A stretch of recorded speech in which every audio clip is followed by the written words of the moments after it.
Obrigado pelo convite. É, vamos tentar fazer uma apresentação bem sintética, apesar do tema extenso. Só para completar a apresentação, a gente tem feito essa linha de cuidado, né, em medicina de família, mas que é pertinente para todo profissional que atua em atenção primária. Afinal, o próprio telesaúde é voltado para atenção primária, mas a ideia é de construir essa linha de cuidado, discutir um pouco mais focado alguns aspectos que não sejam exclusivamente clínicos, também clínicos, tem uma importância na clínica, mas que abordem também as questões familiares e comunitárias, como é próprio da especialidade. Então, não que não seja pertinente para outras especialidades, mas está no nome da medicina de família e comunidade. Então, é natural que a gente deu um equilíbrio aí na apresentação com esses aspectos. Bom, vamos passando aqui.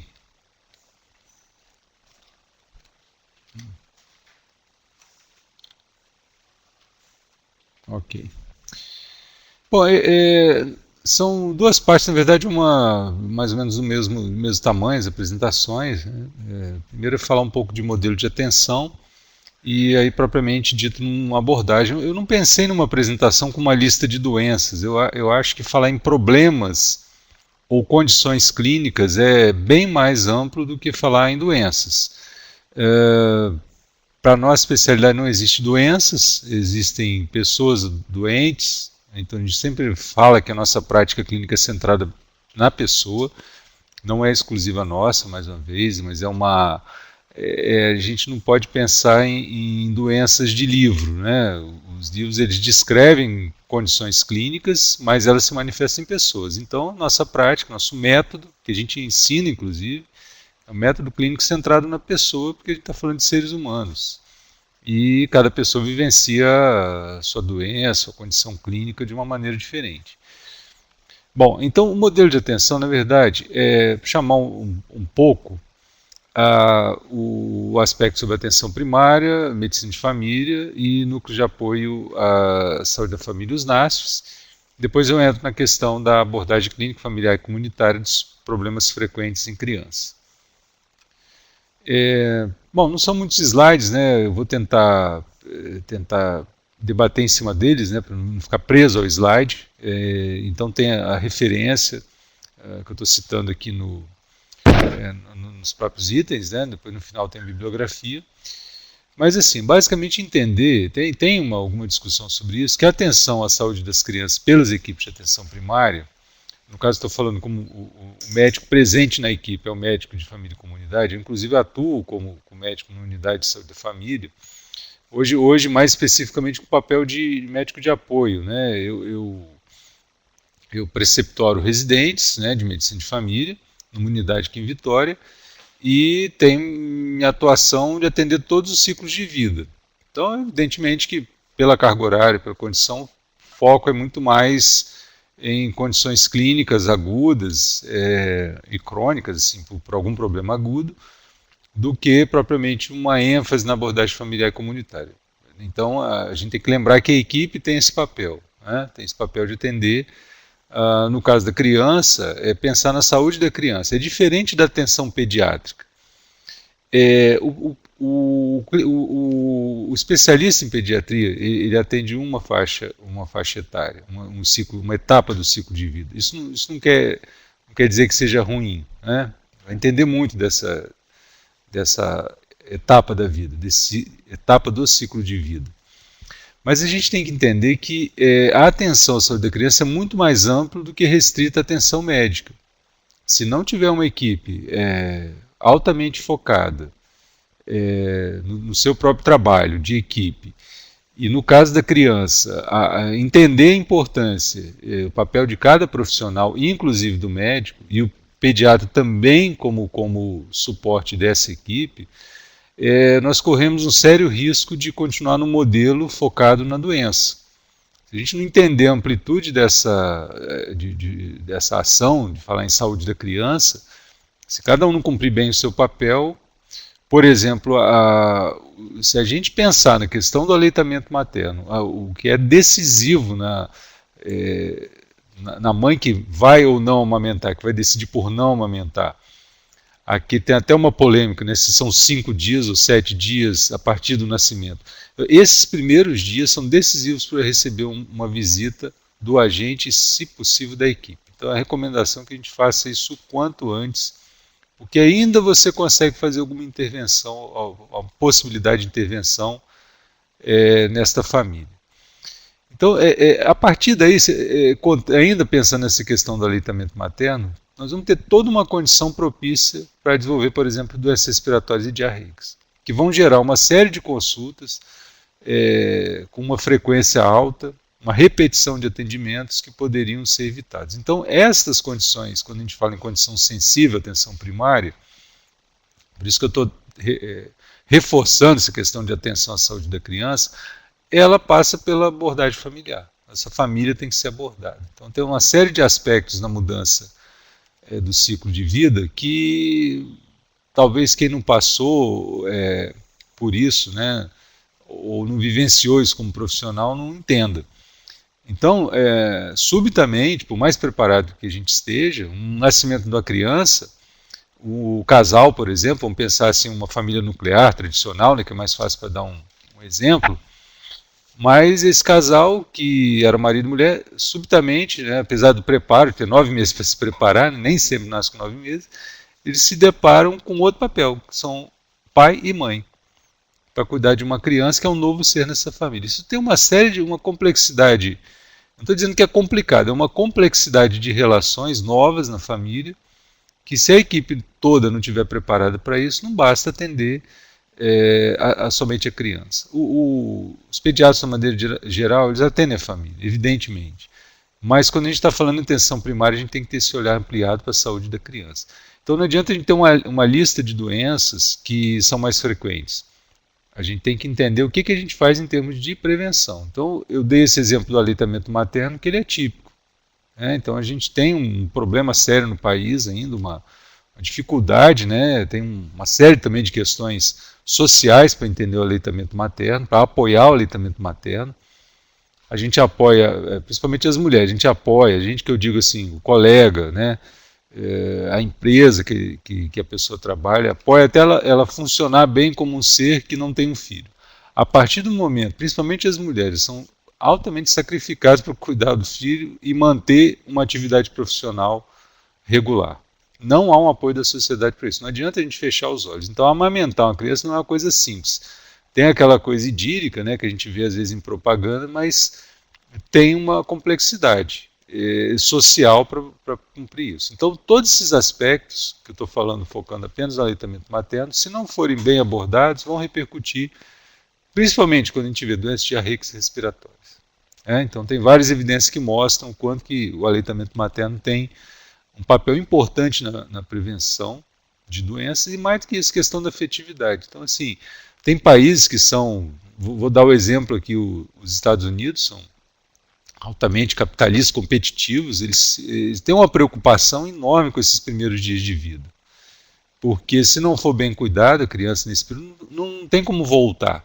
Então, as questões da afetividade, do aleitamento materno, tem um outro olhar, não é só a questão biológica, também tem a questão assim, de criar indivíduos que sejam competitivos no mercado. É claro que existem desequilíbrios, exageros, né, quanto a isso, a gente pode questionar o que cada país, cada povo pensa, cada cultura pensa, mas é para dar a dimensão da importância do papel da estratégia de saúde da família, das equipes de atenção primária, e o olhar mais ampliado do que simplesmente a atenção pediátrica. A atenção pediátrica faz parte da atenção à saúde da criança. Bom, então assim, essa necessidade de diversificar o olhar sobre a criança, a sua família e a comunidade. É quase impossível assim, que todas as comunidades, às vezes em bairros próximos, é muito interessante, por exemplo, eu já trabalhei em bairros que tinham migração de populações do Nordeste do nosso país. Então os hábitos alimentares são diferentes, mesmo morando em Vitória, por exemplo, como é o meu caso. Então, bairros vizinhos tinha uma migração maior de uma determinada região do Brasil, outra já era mais tradicional, moradora aqui de Vitória, tinha uma peculiaridades na alimentação. E em como cuidar da criança, por exemplo. Às vezes são coisas simples, se pode ou não dar água para a criança, dar chá. Então, tem que estar preparado para isso. Não adianta simplesmente a gente tentar impor o nosso conhecimento médico na hora de cuidar de uma criança. Então, a abordagem comunitária também tem uma importância. E que o principal ferramenta é ouvir. Se a gente tenta, qualquer coisa na vida que tentam impor para a gente não gosta muito. A gente precisa ouvir argumentos, né, consensos, para poder tomar decisões. Então, atuar numa comunidade tem suas peculiaridades que às vezes a gente não respeita como profissional de saúde. Isso parece muito óbvio, né, mas a gente, claro, tem o nosso conhecimento, a gente tenta levar, impor, né, de uma certa maneira, uma imposição. Eu brinco que a gente às vezes prescreve não só remédio, mas a maneira das pessoas viverem. É tão exagerado isso hoje em dia que às vezes a gente vê uma pessoa com um prato de comida, o prato é quase uma prescrição médica, né? Não pode isso, não pode aquilo, só falta a receita do lado. Então, esses exageros, quando a gente fala em iatrogenia, em criança é dramático, né? Então é dramático. Se a gente for muito radical em algumas coisas, a repercussão para a família é terrível, né? Bom, do ponto de vista de modelo de atenção, voltando à questão do médico pediatra, tem uma importância fundamental que às vezes é mal compreendida, né? No matriciamento de equipes de saúde da família. Tem uma necessidade de ter uma carência do profissional pediatra assim, no estado, apesar de ter muitos disponíveis no mercado, mas na rede, de uma maneira geral, a gente sente uma falta, né, uma necessidade também, por que não dizer, de médicos de família, né, qualificação, que fez residência. A gente está tentando reverter isso, mas há uma carência desse profissional. E esse papel fundamental, né, eu tive a sorte de vivenciar isso na residência, em que, quando a gente tinha questões clínicas para discutir com o pediatra, pode parecer um luxo, né? Mas hoje em dia a gente pode fazer isso sem luxo, à distância, né? Com o próprio telesaúde. Mas na época, né, da residência, 20 anos atrás, era presencial. Então, dependendo da equipe da onde eu fiz a residência, se tinha uma necessidade, por exemplo, tinha uma prevalência alta de pessoas com diabetes, né? Ou tinha muita criança que nascia muito pré-natal. Então a gente tinha esse matriciamento pré-NASF, né, que é o Núcleo de Apoio à Saúde da Família, com um profissional que ia até a unidade discutir. A gente fala aquele conceito da tenda invertida, né, quem ia discutir que tinha um domínio maior sobre um determinado conhecimento, a gente não ia atrás dele, ele ia na unidade discutir com a gente. Hoje você pode fazer isso com as teleconsultorias síncronas, né, marcar um horário aqui no Telesaúde, pode colocar a equipe, né, para ouvir e discutir isso com o profissional, uma situação clínica que envolve, claro, a abordagem familiar e comunitária em relação à criança. Então, as questões do aleitamento materno parece que as questões mais naturais do corpo humano são as que mais geram dúvidas, né? Menstruação, gravidez, sexualidade, aleitamento materno, são próprios do ser humano. Se a gente fosse olhar a gente como simplesmente como um animal, um olhar biológico, são questões simples, né? Mas que com a modernidade geraram muitas complicações, são complexas e que a gente precisa ter gente para discutir, né? Então, o aleitamento materno é uma delas, né? Eu estou batendo essa tecla do aleitamento na questão que vai repercutir em várias doenças, né? Então, a gente pode passar essa lista das doenças mais frequentes e quase todas elas esbarram na questão do aleitamento. E ainda em relação ao modelo de atenção, eu acho que o The Lancet ele foi muito feliz, já tem quase 10 anos, foi em 2008 que eles fizeram uma série de estudos e perceberam como que ainda há problemas em relação à alimentação. Eles destacaram muito a questão africana, mas se a gente parar e pensar, o problema que a gente tem com a alimentação no nosso país, principalmente em relação às crianças, né, é muito sério. Então, a importância desses 1000 dias de vida, né, que é o período da gestação, mais a partir do nascimento até o 2º ano. Então, quer dizer, a partir da gestação até o 2º ano de vida, contabilizando 1000 dias de vida, que é super importante, esse período da gravidez até o 2º ano. As questões alimentares, mas não é só alimento, a gente tem a imagem assim, da comida boa, né, encher a boca de comida, aleitamento, não é só, de novo, a questão biológica, né, a importância que tem as questões alimentares na vida do ser humano. Por exemplo, eu vou falar de uma imagem que a gente tem da família reunida no domingo. Poxa, mas o que isso tem a ver com saúde? Né? Era o momento que você colocava a família em ordem, né? Que você colocava, sabia o que cada um estava fazendo, quem estava precisando de apoio. Isso foi se perdendo, infelizmente. Né? Talvez a gente ainda tenha preservado, mas em área urbana é muito difícil. Né? A gente conseguir almoçar e sequer jantar, ou talvez ter um almoço de domingo. Não é luxo isso, né? É uma coisa super simples. Como que a mesa, né, de alimentação ela tem importância para o ser humano, isso é secular. Né? Então, então, muitos casos de família, por exemplo, que a gente observa de questões até de malformações, assim, de alterações do comportamento de crianças que são observadas por um tio, uma tia, uma pessoa que é leiga, que nem médico que observa, tem uma coisa errada com essa criança. Percebi isso no almoço, vou falando do almoço de domingo, que era a minha realidade, a imagem talvez seja para a maioria. Né? Tem gente hoje que já propõe um jantar de domingo, que trabalha, né, no domingo, então seria um horário conveniente. Estou dando esse exemplo do domingo. Parece tão luxo, as pessoas acham tão distante que até muita gente acha graça. Mas isso é piada, né? Mas olha só, a nossa sociedade está ótima, né? Se a gente parar e pensar, está perfeito, né? Então, essas questões alimentares, né, que estão no entorno do ser humano, e inclui o aleitamento materno, mas não só do ponto de vista de alimento e biológico, eles são muito importantes. São muito importantes. Então, esses 1000 dias de vida são ultra estratégicos, né, para a gente ter uma sociedade equilibrada. É claro que não para ali, né, mas é muito importante esse período. É um período de maior crescimento que o ser humano tem, de desenvolvimento de habilidades intelectuais, cognitivas, habilidade de coordenação motora. Então, se isso não for muito bem desenvolvido, vão ter consequências para o resto da vida. Bom, então é um compilado do The Lancet, no final tem a referência, depois vocês podem olhar, né, está em inglês, mas com alguma facilidade, sim, dá para traduzir. Né? Bom, então assim, só para dizer, para não falar que está tudo ruim também, né, eu acho que a gente teve uma melhora espantosa assim, na mortalidade infantil.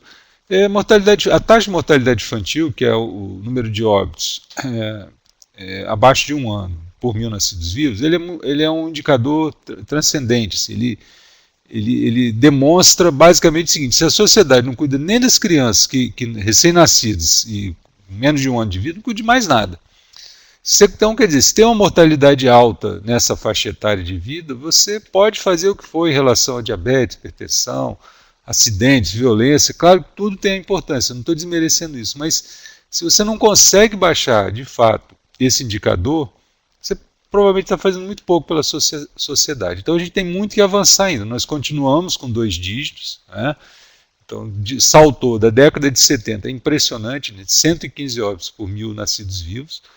Nós chegamos aqui em 2013, que é um dado mais confiável, assim, né, do próprio IBGE, assim, tem isso na sua página, com 13,82. Não é satisfatório, claro que isso é uma média, então, em termos de Brasil, ainda em alguns municípios, né, indicadores altos, né, continua ali com indicadores da década de 90. Então, e outros já estão com um dígito já há algum tempo, mas a gente ainda patina nisso aí. Então, e é possível, né, se a gente baixou tanto. Só que agora o problema é um problema da modernidade, né? A prematuridade é a principal causa de morte. Né? O César Victor, né, que até recentemente ganhou um prêmio no Canadá que é equivalente, seria quase que um pré-Nobel, né, o pré-Nobel. Muita gente acha que ele vai ser indicado, então é um professor lá da Federal de Pelotas, ele tem uma coorte, ele acompanha crianças já está na 2ª ou 3ª geração, então os trabalhos que foram surgindo dessa coorte foram publicações de alta qualidade, né? Então ele teve um reconhecimento internacional, é um brasileiro que teve um reconhecimento internacional ele, em algum momento, pelo que eu me lembro, ele na década de 90, ele fez alguma assessoria, ou a equipe dele aqui em Vitória. Então, a gente eu não tive contato com ele, mas o pessoal conta que foi muito, muito interessante. Então, só para ter uma ideia, na década de 90 a gente tinha 4% das crianças eram prematuras, agora são 10% no ano 2000. Então está acima de 10%. Então, esse é um problema. Se a gente fosse colocar entre os problemas frequentes de crianças, eles estão muito ligados, como eu já falei, recapitulando, a alimentação, né, aleitamento materno e a alimentação dos primeiros 2 anos de vida, e a prematuridade, que é um problema que a gente enfrenta e a gente consegue, de alguma maneira, quem está na atenção primária, interferir. Então, é detecção precoce de problemas na gestação muito, muito simples, que a gente tem muita dificuldade, às vezes, para abordar, a infecção urinária. Então, a infecção urinária está diretamente relacionada com partos prematuros, então é uma condição sensível, que a gente tem condições de intervir no tratamento imediato assim que se detecta o problema. Então, às vezes a gente faz muito pré-natal, muita consulta, e muito preocupado com ultrassom. Né? Então, tem um estudo que eu li algum tempo atrás, que ele mostrava que parece que o que o autor queria dizer é que quanto mais se incorporou o ultrassom, parece que a gente relaxou mais na abordagem clínica do pré-natal. Então, a repercussão de novo, né? O pré-natal pode ser até número de consultas, mas a qualidade dele vai repercutir em condições, uma criança prematura, em condições clínicas, na nossa lista ali de problemas frequentes. Né? Então, a prematuridade é um problema importante que a gente pode, né, e deve, enquanto atenção primária, intervir. Né? É possível a gente fazer essa intervenção. Ainda estamos com um patamar alto. Né? Bom, os problemas comuns de criança, se a gente fosse fazer uma listagem, sindromicamente, resumindo, respiratórios, gastrointestinais, dermatológicos, as doenças antemáticas. Então, a gente achou assim, vamos chegar no momento que a gente não vai se incomodar mais com isso. Vai ter saneamento básico, melhora da higiene, das condições de higiene, né? Então, questão da vacinação, as doenças antemáticas vão praticamente desaparecer. E, poxa, a gente, infelizmente, foi frustrante, né? A expectativa que se lançou no século XX, a evolução com algumas condições não foi realmente isso. Vou dar um exemplo nas exantemáticas, a zika, né? A própria dengue, a reemergência da febre amarela. Então, a gente não tem sossego, né? Na verdade, a gente não dá para imaginar um ponto em algum momento que vai ficar tudo bem. Então, a gente pode chegar num ponto que tem uma estabilidade, mas a gente vai estar sempre enfrentando situações. Quem é que imaginava alguns anos atrás, né, que a febre amarela teria esse risco iminente, né, não só da silvestre. Agora, se evidenciou uma mutação genética no vírus, né, as pesquisas mostraram, inclusive o Espírito Santo colaborou com isso, porque foram bugios que foram infectados e analisados, né, aqui, com o material coletado aqui. Então, as crianças, a febre amarela, né, teve essa reemergência, além de outras que a gente pode falar, né, própria cachumba, coqueluche. Então, tem gente até que não admite, né, a gente às vezes aborda, mas eu não tenho mais coqueluche, né, tem pacientes ou até profissionais de saúde, não existe mais coqueluche, está todo mundo vacinado, e a gente sabe que tem em casa, a própria cachumba também, mas está todo mundo vacinado. Então a gente tem uma expectativa muito alta, né, mas na prática a gente vê a reemergência, né, dessas condições clínicas que também afetam crianças e adultos. Né. E além disso, né, as questões que não são novas, né, a mudança na organização familiar, né, problemas de comportamento, a gente acha assim, a criança não tem depressão, né, claro que tem, né, então são condições que às vezes a gente não sabe identificar. O uso exagerado de tecnologia são novos problemas que vão aparecendo, e exageros que a própria assistência provoca, né, promove por exagerar o uso da tecnologia, provoca mais iatrogenia também. E a questão da violência, né? Então, só detalhando um pouquinho mais, eu já até comentei um pouco, né, assim, nasofaringites, otites, né, se fosse citar a lista de condições, as diarreias e o problema da desidratação, né? Eu acho que a hidratação com soro, o site de hidratação oral, é considerado o maior avanço tecnológico do século XX. Então, não foi tomografia, não foi ressonância, já falei aqui em outros encontros, eu fico alarmado quando alguém não tem consciência disso. É hidratar a pessoa com uma composição de sais que salva vidas, né? Então isso realmente foi muito feliz quem deu esse destaque, porque e às vezes a gente não usa isso, né? Então, fora a questão de que nem todo mundo tem saneamento básico, então a gente vai ficar batendo na tecla da assistência à saúde, do serviço de saúde e tal, mas não tem saneamento básico. Mas se não tem, vamos ficar esperando? Também não, a gente tem que saber intervir. Então, os casos de diarreia que vão aparecer porque não tem saneamento básico, a gente vai vai ter que lutar para resolver com boa hidratação, né, venosa, oral. Então, tem que saber como fazer isso. Então, são problemas que a gente ainda enfrenta, né? As questões de infecciosas também, a resistência crescente de antibióticos, acho que a gente está usando de forma irresponsável antibiótico, né? Usa mal, né, quando precisa e não usa quando tem necessidade. Então, a gente vê isso todo dia. Então, a impetigo não é por exemplo, não é uma probleminha de pele comum, assim, qualquer coisinha, uma pomadinha resolve. Não, às vezes a gente tem que intervir de uma forma incisiva, né? Também tem a ver com questões da higiene. E as doenças antemáticas que eu já comentei, né? Talvez esse alerta aí que apareceu com a febre amarela, né? Claro, e outras que a gente tem enfrentado, né? Novas, antigas.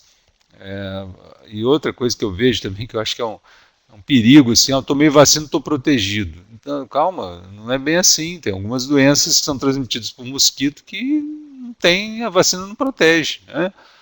Então, às vezes, as pessoas têm uma interpretação errada de que o serviço de saúde faz por elas. Então, assim, estou protegido. Não é bem desse jeito, né? Então, a gente tem que estar atento ao que a vacina está protegendo, o quê, né? Qual a capacidade, né, de imunidade que essa vacina tem, né, de imunogenicidade. Então, não é uma panaceia também, né? Então, tem limites, como a gente tem visto a reemergência da cachumba, da coqueluche, né? Bom, a questão da organização familiar, vida moderna. Então, eu acho que a questão, principalmente, é de quem cuida, né? Então, certas famílias se desorganizam da tal maneira que não cuidam das crianças, né? Eu estou falando assim, a gente não cuida nem da criança, não cuida de nada. Então, às vezes, esses atrasos em levar o serviço de saúde, ou mesmo de não levar, mas, por exemplo, uma boa hidratação em domicílio, resolve uma série de problemas. Não precisa levar todo o caso de diarreia, ou um soro nasal, né, que pode ser feito uma nasofaringite, pode ser feito em casa, mas quem é que faz isso? A pessoa tem que estar disponível para fazer durante o dia todo, né? Então, um dos grandes avanços que a gente falou do soro, que aconteceu no Ceará, né, que foi aquele que impulsionou a implantação da estratégia, que foi em 91 foi implantado o programa, não era programa ainda, era agentes comunitários de saúde, eles simplesmente mudaram assim do patamar a mortalidade infantil, mas o agente de saúde é na casa, dá soro na boca das crianças, era uma coisa assim radical, né? Talvez a gente não precisa de tanto hoje, mas se tem família não precisa disso, mas as pessoas não sabiam o que fazer, né? As crianças morriam de desidratação e era uma coisa cotidiana, habitual. E isso revolucionou, isso é uma grande mudança, assim. Poxa, a repercussão da morte da criança numa família, naquela comunidade é muito grande, né? Quem já não passou por isso, né? Vivenciou isso. Então, essa mudança na organização traz repercussões no cuidado, né? Então, quando eu falo em saúde da criança, é isso. Quem é que está cuidando da criança? Quem é que pode dar soro todo dia em casa? Não adianta falar simplesmente assim, olha, só vem se tiver necessidade, mas tem alguém que cuida? Infelizmente o serviço de saúde às vezes vai ter que fazer esse papel, né? Muita gente joga assim, não é meu papel assumir a família, realmente, mas é papel da gente deixar as crianças morrerem? Então, assim, são aspectos importantes que às vezes a gente se vê numa encruzilhada porque a organização familiar está comprometida, né? Então, quem está na estratégia, quem está na atenção primária, se depara com isso todo dia. E às vezes chega demandas para a gente, né, que está numa equipe, que a gente às vezes quer falar assim, isso não é comigo, né, não tem nada com isso. Mas os problemas sociais vão batendo na nossa porta. Às vezes é o único recurso que a pessoa tem. Muitas vezes, principalmente em áreas rurais e urbanas também, né, para quem está nos ouvindo, sabe disso. Às vezes é o único recurso, não tem mais nenhum para onde recorrer. E às vezes a gente fala, poxa, é um esforço sobre-humano, né, para poder atender, contemplar aquelas demandas que surgem para as equipes. Então, a gente não, claro, é difícil resolver tudo, mal a gente dá conta, né? Assim, quem está na estratégia, mal a gente dá conta do nosso dia a dia. Ainda aparecem outras demandas, mas, por outro lado, quando a gente fala centrado na pessoa, isso não pode ser teórico, a gente está se deparando com situações sociais graves, né? E o serviço de saúde, às vezes, é o único recurso. Né? Vamos pegar um exemplo fora do nosso cotidiano que a gente vê na televisão. Vocês acham quem é o recurso para uma população que está em guerra? Você pode observar, vou dar um exemplo, Médicos Sem Fronteira, que eu acho que é uma organização bem conhecida. Ou podemos citar Cruz Vermelha, Crescente Vermelho. São eles, você pode ver quem está ali na linha de frente. Então está em guerra, mas invariavelmente eles sofrem atentados, ataques, mas é quem está ali na linha de frente. Então o serviço de saúde tem esse papel em situações dramáticas. Nós vivemos isso. Né? Estamos vivendo um tempo de dificuldades. Né? Muita coisa melhorou, mas a gente ainda é essa linha de frente. Né? Então, claro que não é uma guerra quase, né? Dependendo do local, né? Do local é literalmente uma guerra, né? Mas nós estamos ali na linha de frente. Então, outros problemas, né, essas questões da violência vem gerando, né, problemas de comportamento, que a gente tem observado, né, crescentes, aí, então a gente acaba se deparando. Então, vamos dizer assim, os casos de febre, diarreia continuam aparecendo, e agrega-se a isso também problemas de comportamento, depressão, violência, crianças cada vez mais jovens, abuso sexual. Então, se fosse pegar uma lista, ela é imensa, não tem fim. Então, não era esse o objetivo. Mas para chamar a atenção que nós temos essa reemergência de algumas condições, umas parece que desaparecem, aparecem outras, né? E quanto mais enfronhado ali na realidade do cotidiano das comunidades que a gente atua, a gente vai se deparar com os problemas. Então, assim, e é curioso, só tem a solução quem está enfronhado o problema. A solução não é externa. Então eu tenho muita reticência quando vem alguém de fora com a pretensão de falar, de fora que eu digo assim, às vezes na unidade, às vezes de outro estado ou de outro município, sem ouvir, né, acho que o matriciamento, o apoio, né, ao saúde da família é muito isso. Vamos ouvir, né? Então a pessoa que é escolhida para esse papel tem que ter uma capacidade muito grande de ouvir. Porque se chegar de fora sem saber qual é a realidade com aquele contexto, e colocar o seu conhecimento para mudar tudo e dizer que está tudo errado, não serve muito. Né? Então o matriciador, o apoiador, ele tem que ter uma capacidade de ouvir. Então eu sempre bato nessa tecla, que eu incomodo muito Zilma, Carmen, a equipe do Telesaúde, assim, não chama, por favor, o Telesaúde é um suporte para a atenção primária. Chamar pessoas que vão simplesmente fazer críticas e dizer que está tudo errado na atenção primária, que ninguém faz nada, só empurra os pacientes para frente, que não resolve nada, não é isso que a gente precisa. A gente precisa de apoio, né? Apoio justamente para não sobrecarregar a rede de saúde. E a gente não resolve tudo, não tem capacidade para resolver tudo. Mas se a gente se apoiar, né? Então, assim, a abordagem às crianças nessas questões críticas, né, é muito melhor. Então a gente não tem como ter uma pessoa apoiando em cada unidade de saúde. Então a gente tem que usar recursos de tecnologia.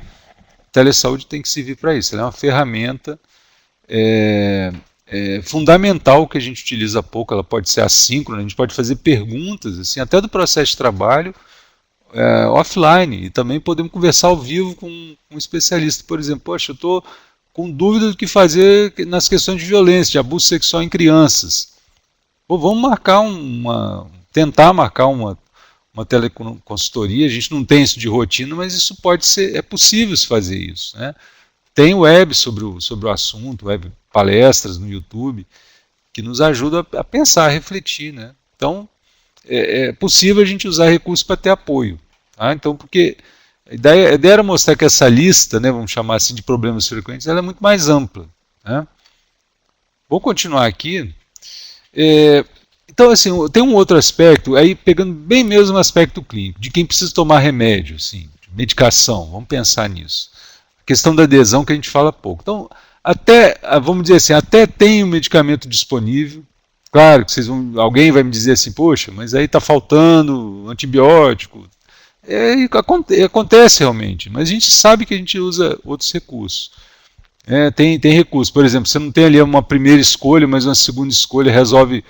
A primeira escolha resolve 99% dos casos, a segunda escolha 95%. Então, a gente consegue fazer esse cuidado, usar essas alternativas.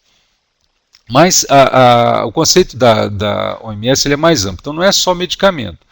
É que está seguindo alguma dieta, né, alguma alimentação que precisou ser revista, né, e o estilo de vida, que eu acho que tem muito a ver com a alimentação, tem muito a ver com o estilo de vida, atividade física. Então, são recomendações combinadas para um profissional de saúde. Então, de que adianta se você não tem uma família organizada, se você não pensa nesses recursos para essa família não organizada, quem que vai cuidar dessa criança? Pode passar o melhor remédio do mundo, me desculpa, mas não vai adiantar nada. Então, por exemplo, em adolescente já tem uma autonomia, evidentemente, né, já tem uma autonomia de decisão, de escolha, a taxa de adesão de medicamento chega entre 5% e 15%. Então não adianta ter acesso a medicamentos, as pessoas não tomam, né? E continuam com o problema. Por exemplo, se o DST é dramático, né? No caso da sífilis ou de outras DSTs, não tem uma aderência medicamentosa, ou, por exemplo, o uso do preservativo também tem a ver, são conceitos que têm a ver com a aderência. Não adianta muita coisa. Então, por exemplo, a criança, isso na questão da aderência, ou adesão, né, ela é um pouco melhor, porque a criança não tem muita autonomia. Então, as imunizações em recém-nascidos estão muito bem, assim, 85%, 95%, mais em áreas urbanas e suburbanas, está bem razoável para a dimensão do nosso país, né? Agora, as condições crônicas, por outro lado, é 50%. Então, metade toma medicamento, né? Ou segue as recomendações, que a gente tem que lembrar que a aderência, a adesão são conceitos sérios para medicamentos e tratamentos não medicamentosos. É metade, então a gente está assim, com um problema sério para que as pessoas que precisam. Às vezes pode ser uma aderência não a um antibiótico, mas, por exemplo, a tomar um soro de reidratação oral adequadamente. O que vai acontecer? A desidratação persiste, né, uma diarreia protraída, que vai gerar uma internação. Então, a questão assim da pessoa entender o que tem muita a adesão muita em relação à comunicação. A pessoa entender a língua do serviço de saúde.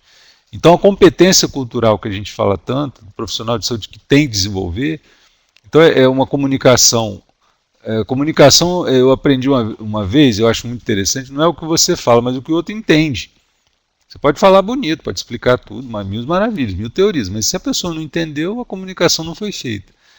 Então, o esforço que a gente tem que ter enquanto profissional de saúde é de nos fazer entender pelas pessoas. Isso está diretamente ligado à condição da pessoa tomar ou não, ou seguir ou não uma recomendação.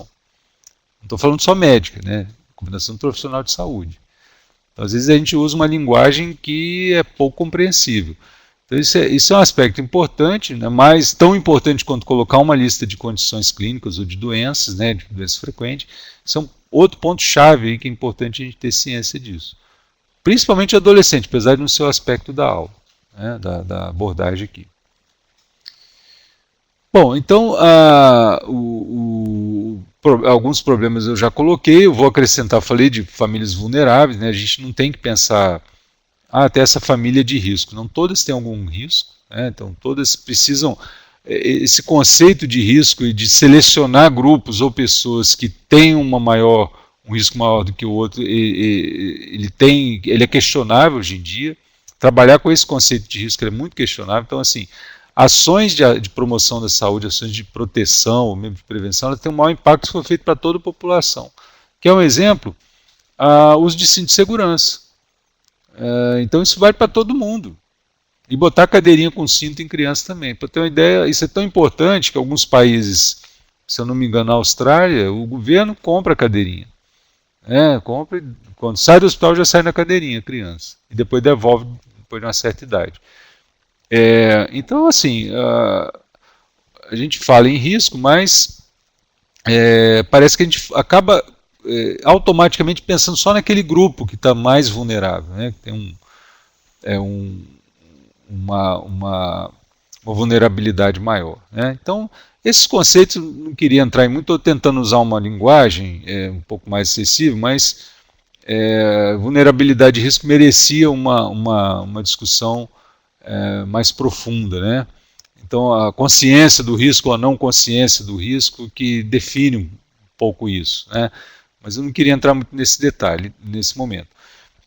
Então, assim, a gente tem que entender, fazer essa abordagem familiar para entender quais as crianças que estão em famílias que têm maior vulnerabilidade. Que estão, por exemplo, com maior possibilidade de não darem um medicamento, não darem um soro, ou não abordarem questões do aleitamento materno. Aliás, isso é dramático, porque você tem 9 meses para se preparar para isso, né, para a equipe se preparar, e a gente fica muitas vezes muito focado no ultrassom, nos exames, né? Então tem que ter o olhar para os aspectos familiares, né? Como é que essa família está se organizando, como é que ela vai se organizar, tentar antecipar problemas. Bom, outro aspecto também tem uma importância, é que não tem muito estudo sobre trituração de medicamentos. A princípio não se recomenda, mas a gente sabe que muitas vezes as famílias fazem isso. Ou mistura o medicamento com suco, com água, que às vezes não é indicado. Então, você não está vendo, né? Ninguém está vendo como que a pessoa está usando. Então, essas recomendações às vezes não são feitas, né? Não são ditas. E tem uma repercussão. Olha, o remédio não está fazendo efeito, não estou tomando direitinho, estou dando direitinho. Às vezes um detalhe.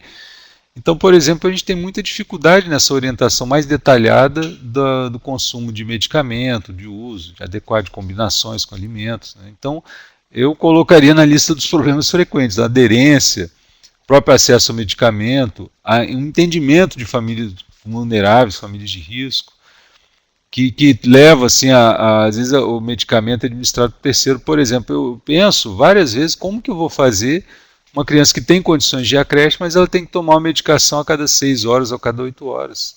As mães se preocupam com isso. Vão dar o medicamento? Não vão dar? Eu não sei, eu não estou vendo. E às vezes está bem, né? Melhorou, vamos dizer, uma infecção respiratória, pode voltar para a escola, mas prolonga aquele tratamento. E se você afasta por um tempo maior, como que você coloca, por exemplo, isso é uma coisa prática, um atestado de acompanhamento por 4 ou 5 dias. É quase fatal para a pessoa perder o emprego. Então é um problema social sério que a gente não tem sossego, e a mãe às vezes é a mais sacrificada, às vezes não, muitas vezes é mais sacrificada, repercute na família, e com esse problema de manter a carreira. Eu estou falando de qualquer classe social, de qualquer carreira, né? A gente é bonzinho, camarada, a partir do momento que tem um filho que precisa cuidar dessa criança, que adoece com frequência, nos 2 primeiros anos de vida, você olha torto para o colega do lado, vai faltar mais uma vez. A gente é cruel nisso aí, a gente acha muito bonito. Tem que fazer o aleitamento materno, cuidar das crianças, mas na hora que o teu colega falta e você tem que cobrir, ninguém gosta disso, né? Então, são coisas, como sociedade, olha um pouquinho para dentro, faz o exercício de empatia nesse momento. Como é que eu olho para o meu colega do lado que precisa levar uma criança numa consulta e que precisa ficar afastado 4, 5 dias e eu preciso dar cobertura? Então, quando a gente fala assim, a sociedade, né, cuidando das crianças, é isso. Não é o governo, claro, o governo tem isso, mas a gente não faz esse papel muitas vezes. Então, assim, eu faço essa parte. Não é questão de doutrinação, moralismo, nada disso. É uma coisa prática, do cotidiano. Eu dou essa cobertura, pensando sociedade é o bico, ele está em todo lugar, está em mim também, né? Então, enquanto cidadão, eu faço isso. É difícil, né? A gente passa por isso todo dia, né? A gente se sente sobrecarregado também. Mas o quanto que a gente pensa assim, está cuidando da criança. Essa criança é uma menos no hospital, é uma menos que vai ter problemas no futuro, que vai sentir o afeto da família, da mãe, do pai, estou cuidando dela, né? O quanto que eu posso contribuir para isso? A gente muitas vezes não tem olhar, que a nossa vida é tão corrida, tão maluca, que a gente pensa na gente mesmo, garantir minha sobrevivência, né? Já criei meus filhos, ou o resto, mal perdoe que se dane. Então acho que a gente tem que ter esse olhar assim, enquanto cidadão, enquanto sociedade. Senão nós vamos estar sempre aumentando essa lista, né, de problemas mais frequentes. Então, não é muito aceito, é um problema social que a gente tem que discutir. E a questão de gênero, né? A mulher é sempre mais sacrificada. Acho que nós homens, né, temos pouca disposição, e a gente fala, a gente ajuda e tal, mas acho que assim, acho que cuidar mesmo é a mãe que... Eu não estou falando para a galera, né? Estou trazendo algumas evidências que a gente vê em trabalho. Acho que a gente falar assim, uma público de saúde feminina, então o Marcelo está falando uma coisa que vai agradar todo mundo. Não. Vamos olhar para o nosso amigo e dizer assim, quem é que cuida mesmo das crianças? De fato. Então, se a gente quer levar isso a sério, a gente tem que discutir isso enquanto sociedade. Então, não tem uma pressão, uma cobrança, se o homem cuidar ou não, não tem uma pressão social para isso. É aceitável que não se envolva tanto no cuidado. É claro que melhorou muito, né? Nós somos uma sociedade patriarcal, mas melhorou muito. A gente se envolve mais enquanto homens, né? Mas tem uma questão de gênero importante, né? E tem que estar atento, né, nessas questões de gênero nas famílias que a gente cuida, que a gente está acompanhando. Né? Então, continuando aqui,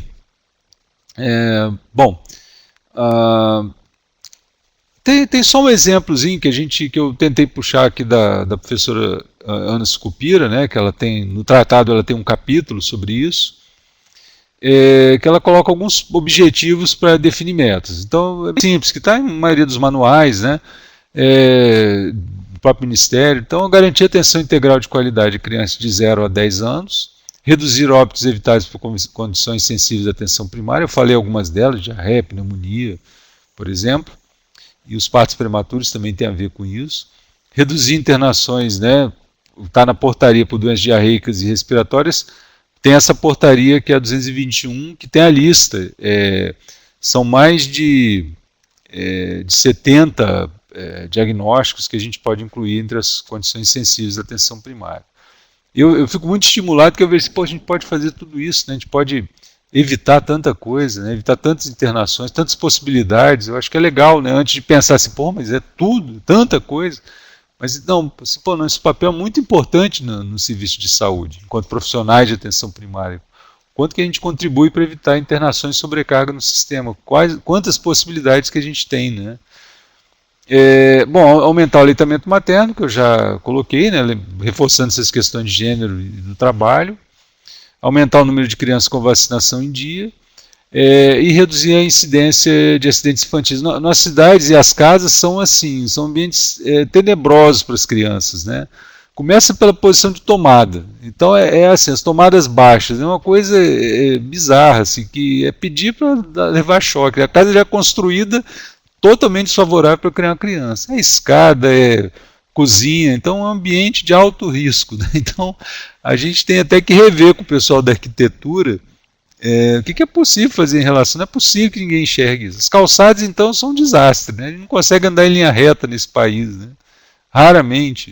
Idosos, cadeirantes, então, dirá uma mãe carregando uma criança. Né? Então, essa questão dos acidentes infantis tem a ver com isso. Né? O quanto que a gente pensa, né? Ter uma casa bonita não quer dizer que ela seja favorável para crianças. Né? Tem muitas situações de risco que a gente pode detectar que pode ser resolvida pela própria equipe de atenção primária também, com medidas simples. Né? Então, assim, só uma perguntinha para pensar, porque assim, a gente fala muito em prevenção e eu vejo muito exemplo do diabetes e da hipertensão. Mas como que a gente começa a prevenir questões relativas ao comportamento? Por exemplo, como é que a gente previne a esquizofrenia ou distúrbio bipolar? Então, acho que é uma coisa para a gente pensar. Será que esse modelo de prevenção também não tem que ser revisto? Ele pode ser adequado para algumas coisas, mas será que para outras ele é? Será que a gente tem que pensar em outros modelos? Outras maneiras de abordar? Será que a gente não está indo no que é mais fácil, mais óbvio e deixando algumas coisas de lado? Então, acho que é um ponto para a gente discutir em outro momento.